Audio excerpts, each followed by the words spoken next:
Sandy Hubbard, it's time for the mystery session.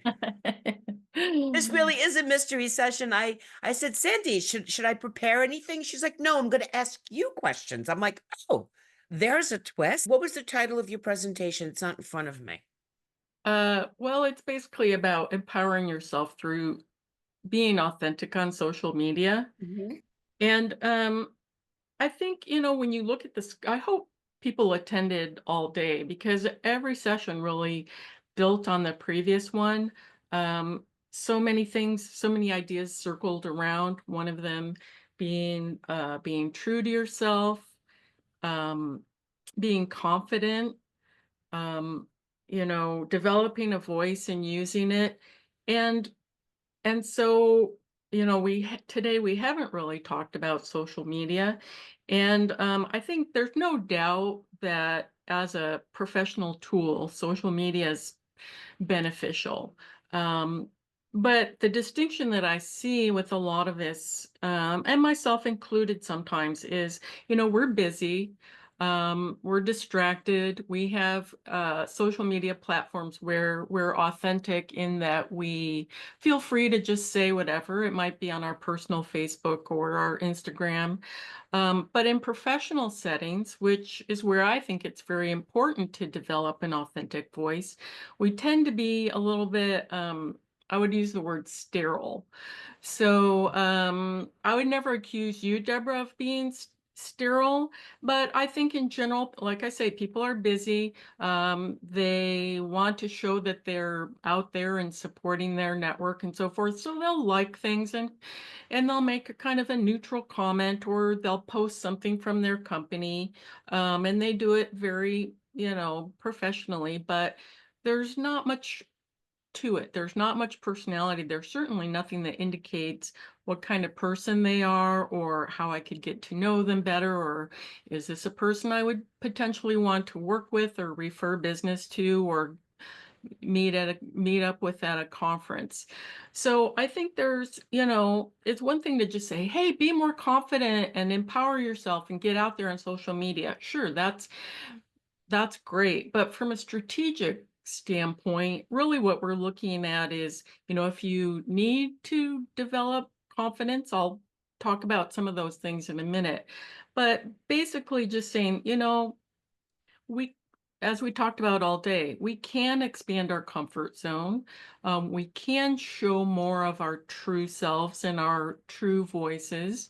If we are nervous about seeming to be unprofessional, um, my recommendation, and this is something that I'll ask you about in a minute, Deborah, but my recommendation is to, before you get out there and start just saying any old thing, kind of develop a framework for how you want to be. You're going to be your true self, but you're going to be a interesting version or um, you know, a little bit more yourself than, it's a big social universe out there. So you have to be bigger than you might be otherwise. And the example I use, I don't know if I'm older, so the weird things we had when we were in elementary school probably don't exist anymore, but we used to be given these rubber balls that had like gussets in them. So when they handed them to you, they were flat with like this big neck that you would blow into. And so, you'd blow into it and it would make a little ball about this big. But, if you wanted to, and believe me, I mean, there were those of us who were like, can we break this thing? We'd be there in gym class, like blowing on this thing, and it would just get bigger and bigger and bigger. And I liken that to being authentic on social media. We think we're being authentic. We think we're sharing of ourselves or giving people a path to understand us better, but we can just keep blowing up that balloon. And the nice thing about being bigger is it's not just visibility. Um, it's making yourself accessible to people. And so for the people out there who are in their smaller shells, when you're bigger and when you reach out, you touch more people and you make an impact and you have a real opportunity. Um, I know with Deborah and myself to use our voices for good and to advocate for the things we're passionate about. And whether you're systematic about it or whether you just say, look, I'm going to think about the things that are important to me.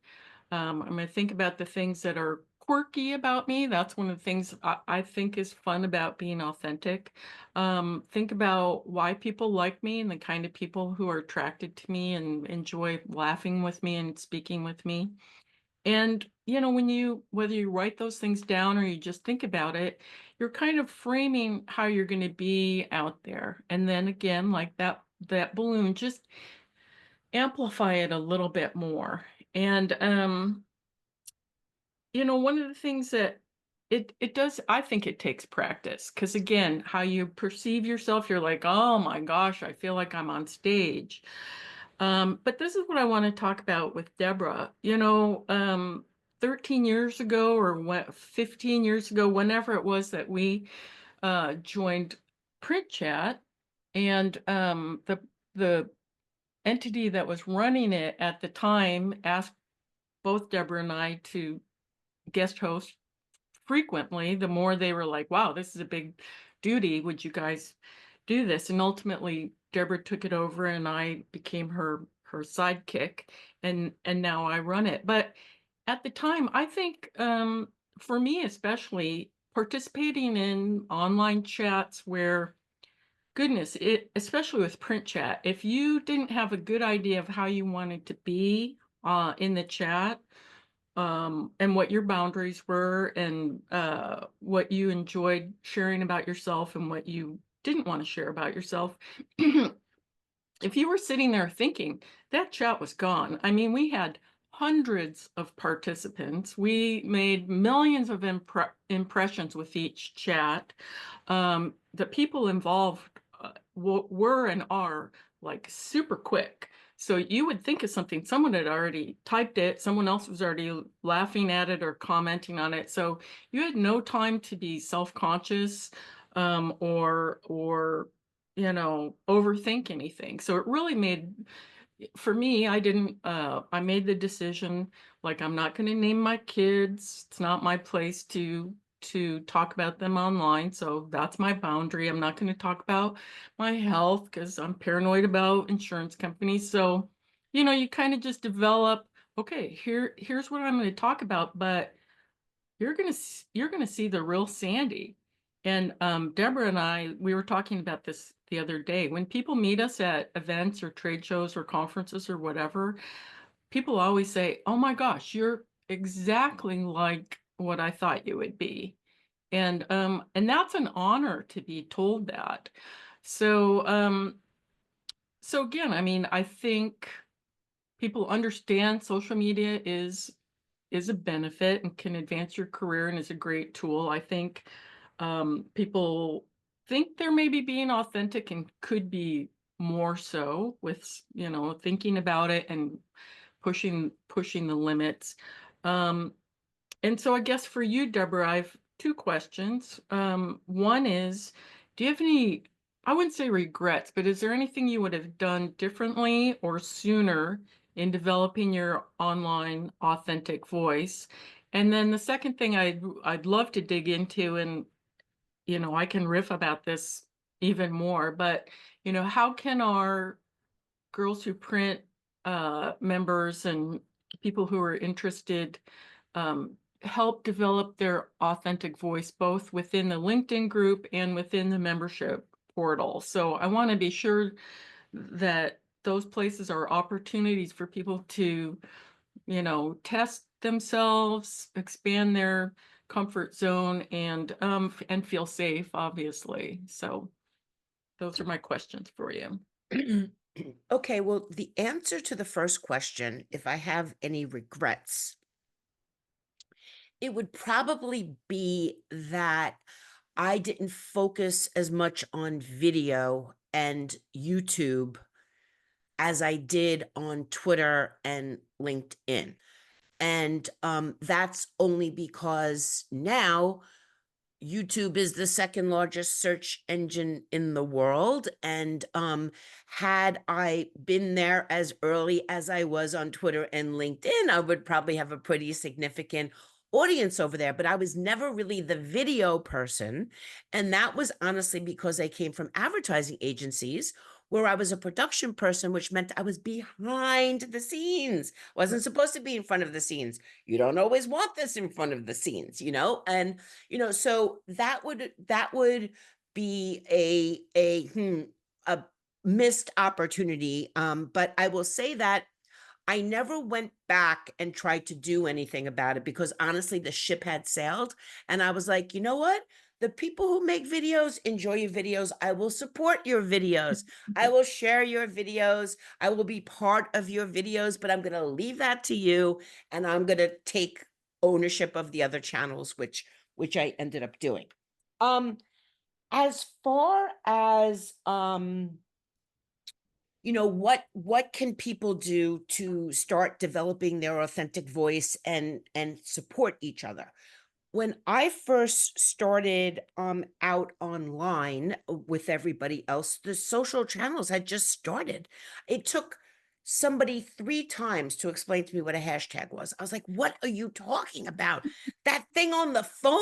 What, it's called a pound sign. And they're like, it's a hashtag. I'm like, I didn't realize it was just like a way to search things through the social, but it took me 3 times to really understand what was going on there. And how I started developing my authentic voice was actually by finding content from other people who were doing content way better than I was, whether it was on Mashable or some of the social media monitor, like all those things that were in the beginning, the die line. There's a lot of creative. Taxi was another one, another website. So I would find Debbie Millman, yeah. yes, I would find the coolest print projects I could find, share a link and tag those people who had already established an audience and added some sort of authentic comment to it so that I was adding my perspective. I didn't have to come up with the idea because I was not in the come up with the idea space. I was in the who the hell cares about anything that I have to say space, which is what everybody has to get over. Yeah, So yeah. a simple way of getting over that is finding something you authentically feel is interesting, cool, share worthy. Share it, but don't just repost, don't just share. Add a comment to it, add something that allows people to say, yeah, that is totally right, or no, I don't agree with that, whatever it might be. But they're still learning about you with what you're sharing and what you're adding to it. And as far as supporting each other, that's how you do it as well. If you see something great out there in social media, leave a comment. Tell the person why you thought it was a great piece of content. I mean, on LinkedIn now, they're literally prompting you, like, tell them why you're celebrating. Tell them, Right. but they're not wrong, Right, They're actually helping people. Well, they're helping themselves with engagement. Let's not, right, keeping I people on the promise. platform, I right. promise I won't go down the LinkedIn rabbit hole, but I hate them and love them at the same time, mostly hate. Um, but while they're trying to create more engagement, they really are providing helpful advice. So support your people, support your topics. And most important, now I'm not talking about people who run the accounts for the companies in marketing positions or anything else. That's between you and your company. I'm not getting involved with the way you share, as spammy and horrible as it might be. That's not my job. But when you're your own person, then that is where it really matters, because you may not always be at that job, right? So Right. people, to what you said before, is this a person I would want to be in a team with? Is this a person who has creative ideas. Oh, they always share such amazing things. I would love to have them on my team, or they're always looking at things differently. So that is really how I think is a way of being authentic, easing yourself into it. And then once you start feeling more comfortable, you can be the original voice of that thought or that share. There's a lot of people out there who tag people to be involved in the conversation. I will say that you have to be careful who you tag. Sometimes people are like, "Right, Deborah Corn?" And I'm like, No, not Right. right." And we had a very hysterical conversation the other day about the one rule of social media is never, ever, under any circumstances, be sarcastic, Sarcastic. because it does not come through. And it just people start like explaining things to you and you're like, "Okay, I just said, really?" But social media doesn't get You the can really inflection. derail a It thread by Right, saying it just one says sarcastic thing, and the next thing you know, right. everyone's jumping on you. I'm like, "I'm totally kidding." Right. Like, "Really?" And they're like, "Deborah Corn, how do you not know that?" Like, and I'm like, "No, that was sarcastic." But you can't say like, unless you say, "That was sarcastic," Right.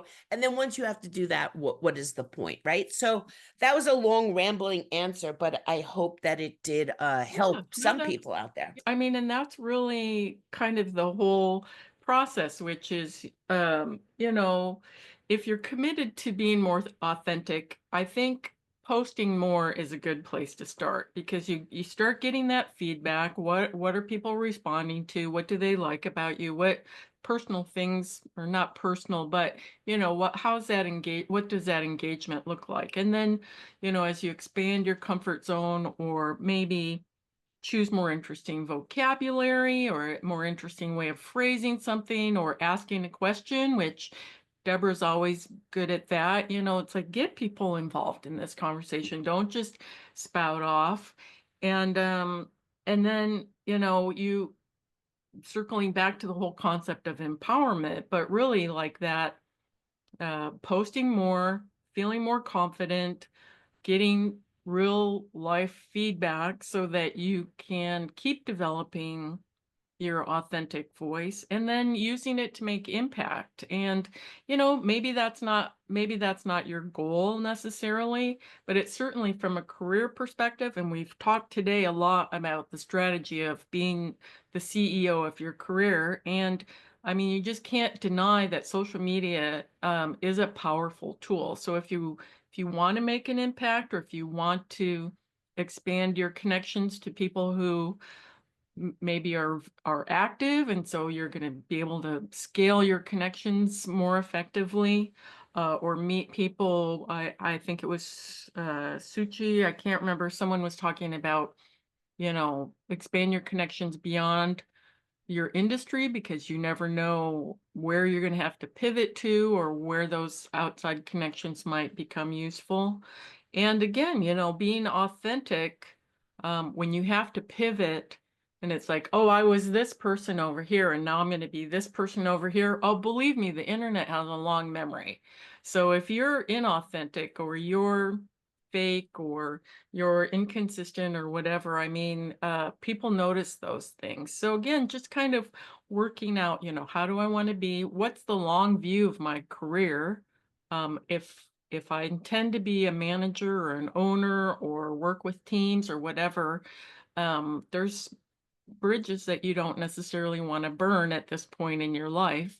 And just kind of taking that long view, understanding um, both the strengths and the pitfalls of having a public persona. But I think social media is a great tool. I think the other thing that Deborah and I talked about the other day is, experimenting with channels where maybe you don't always hang out, and seeing what it's like to put yourself out there, whether it's introducing yourself to new people, or describing yourself, or entering a chat where you don't feel like you're necessarily the most expert person. I'm in a daily chat with a bunch of marketing technology people, so there's a lot of technology that's very daunting to me, but I try to just hang in there, and I'm in a lot of Discord groups with programmers because I'm a Google programmer, and again, just it's like, how can I be helpful? How can I, you know, uh, be my true self and provide value or whatever. So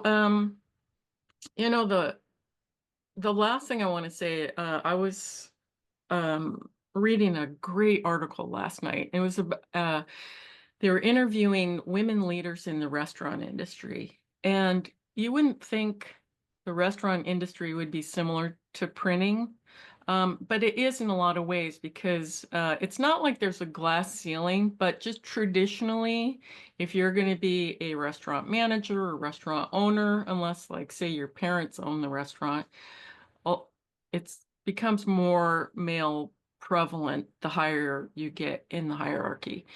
And so the spotlight was on 25 women leaders, and uh, I'm always amazed when I find an article that just clicks with what's on my mind at the moment.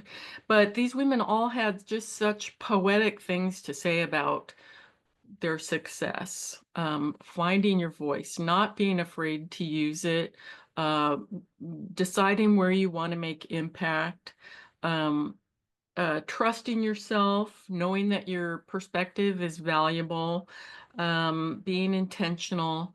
And, again, it's real easy to just say those things, but really it boils down to, finding places where you can practice that, become more comfortable. Comfort leads to confidence. Confidence leads to, the next thing. And really, no matter where you are in your career, I think it's very empowering to be able to use social media effectively and achieve your goals. So, yeah, I am happy if anyone wants to hook up with me on LinkedIn. I kind of extracted some of those powerful quotes from the article, and I'd be happy to send people a PDF of it because it's very inspiring to me.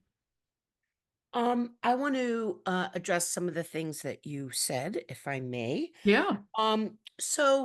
I mean, obviously, we are all here because we work. We're working. We're working in the same industry, which means that there are times that social media is used to talk about your work, and if where I see a distinction is, let's just say a printer, the person, not the company, is out there, or someone who works at a printing business is out there, and they're like, um, we print business cards, and next week it's 10% off, and fantastic. There might be some people who are really attracted to that. However, what I would say is that, who is it that you're trying to attract by talking about business cards?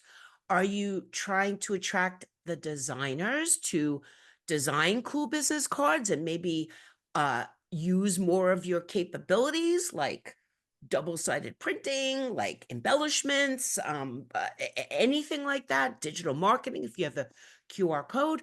Are you talking to small businesses about, don't go to a meeting empty-handed? What is it that you're trying to do, and have more intention about it? And then if you really want to, you could mention the sale after that. So 5 reasons why, realtors must have business cards. Oh, and by the way, we're having a special next week. But I would say, don't mix the two, if but we don't live in that world. We live in the world where people, if they're need to get sales to put food on their table, then they need to do what they need to do. But there's a way to do it authentically, so people don't see your account and scroll right past it. Instead, they're like, okay, this is a printer, but they're showing me examples of really great printing of business cards. And I have to tell you that my business card, which has a fan club, by the way, is actually a stolen design from something I saw in Drupa in 2016. Although I modified it because the person who had the card had a series of them and they were all different. And I just loved it, but I modified the flap and everything like that to be my card. But the point is that I can get somebody to look at it if I share something that would be interested in the people that I want to attract to me. And Yeah, let then me just jump in real quick about that. There's another element, which is, in the olden days, maybe you hired a printer that was down the street because it was convenient and you wanted to get to know the people that you do business with. But these days, you can do business with anybody. And so so when we're authentic and we're attracting the kind of customers that we would like to work with, and I'll just give you an example from print chat, and I'm sure you'll remember this. But we would ask questions like, what was your most embarrassing customer nightmare or something like that. And I mean, and people would share things that really, again, this takes some intention about how you present yourself. You're yourself, but there's some thought to it, and people would just say terrible things about their customers. And I mean, I'm making a mental note going, okay, well, all things being equal, I would never print with that company because that's how they view customers, I mean, we're sharing embarrassing stories, but we're not denigrating the people who put the food on our tables. And so again, it's like, when let's say there's 100 people participating in this conversation about customers, and here's someone who has a good personality and they tell a funny story, and the moral of the story is everyone needs to be more detail oriented, and they're all going to communicate better in the future, and it all worked out because they stayed up all night for their customer. And it's like, I want to work with that person. I don't, I think there was a story of Kelly driving a job, across 2 states or whatever. And it's like, yeah, that was an authentic story. And that shows the kind of person that is. And that's the kind of person I want to work with. And so you can be authentically you and still, and not everybody wants to work with that kind of printer either. Maybe yeah, they want to be treated like just everyone else, or maybe they only want to upload to the portal at midnight and not interact with anyone. So when you're showing what kind of person you are to do business with, sure, be authentic. I mean, the last thing you want to do is disappoint people when they find out you're not that. But if you do have a great personality and you do have great stories to showcase how you work, whether you're promoting yourself or not, you're indicating to people what it's like not only to work with you, but I mean, I would refer some of those people. Certainly, how when we met Stephanie, who was the speaker earlier today, when we met her online before I met her in the Printverse, I already knew she was the kind of person who was reliable. She always showed up. She always came through. She had a great personality and great sense of humor, and we knew that from social media. And so I think even if you are slightly promoting something or very much promoting something, there's an opportunity to use your voice to attract the kind of vendors, partners, colleagues, customers that are a good fit for you. absolutely. And the other point I wanted to make is that you can't be everything to everybody Right, on social media. So, but that doesn't mean that authenticity can have strategy behind it. So, right, for example, um, you might know in your printing business that you're just killing it on direct mail postcards. Fantastic, low hanging fruit. Go out there and talk about all your success with direct mail postcards and how you're helping your customers, and if you can right. get How them to, impeccable you are with data, yeah, all those things. Yeah, if you can get your customers to tell that story, even better, and amplify the crap out of it, if you're able to do that. You can also say, we're not printing a lot of wide format and our machine's just sitting there. So then there's another strategic way of using social media, which is now to attract people who might need wide format. So you start thinking about, who are those people? Who needs right. posters? Who needs banners? Who needs wall murals? Who needs office graphics? Whatever it might be, as long as you're still authentic in how you're speaking about it, you can still be strategic because it is, if you're using it professionally, then it is about creating business, but it is also about the person behind the account. So Yeah. those two things really do have to work together. So, do you have anything to wrap it up? Want to wrap it up? Oh, well, let's land this plane. I would just say, I look forward to connecting with all of you, and if you want to have conversations about how to be more authentic, or if you want to dig into it, maybe in print chat, which I host every Wednesday. There's a print chat group you can join, and we can dig into some of this stuff. I mean, clearly, in presenting for this presentation, I had a lot of ideas, and they're still kind of hanging out there. I mean, we could Deborah's like, "Stop with the lists." I'm a list person, so Yeah. I've got lots of lists. We can talk Oh my about God. how and where we can go to expand our comfort zone and be more intentional about being authentic. And yeah, I think it's a great opportunity, and especially if you've got a fun, quirky personality, all those things that people told us when we were young, like, "Ah, you're too funny," or don't be such an egghead, or don't always speak up at meetings. Like, I've been told all those things. It's like, hallelujah, social media, you can do all that stuff and be appreciated. So yeah, it's been a great day. I really appreciate all the speakers. What a fantastic lineup. And yeah, thank you. Good job, Deborah. Thank you. Thank you so much. I just, before I sign off, I just want to go back about print chat for 1 second. Yeah, So, I'm going to put my Sandy, contact information in the yeah, and yeah. please put the link to print chat as well. So print chat used to be on Twitter when Twitter was Twitter back in the day. And Sandy's not kidding. One of the print chats, we actually beat the Pope in impressions. Remember? We I did. trended higher than the Pope when the Pope was visiting the United States. That was a crazy day. We had more than 20 million impressions on some crazy chat. And I used to make up that we were an advertising agency, and I would give everybody a creative brief, and we would come up with projects that we'd later see, like Purina stole my damn dog food And they did. We idea. had I brands know. showing up all the time. We Yeah. had every time we would come up with these crazy ideas in print chat, and all of a sudden we would see them manifested in the world, which was really insane. Sure. But I think one of the funniest ones is when I did the scavenger hunt, and people were screaming on Twitter like, I'm running around my office, I can't pay attention." It was such a way for all of us to come together. And over the years that we did it on Twitter, we put more than 2 billion, with a B, Mhm. impressions for print out into the world.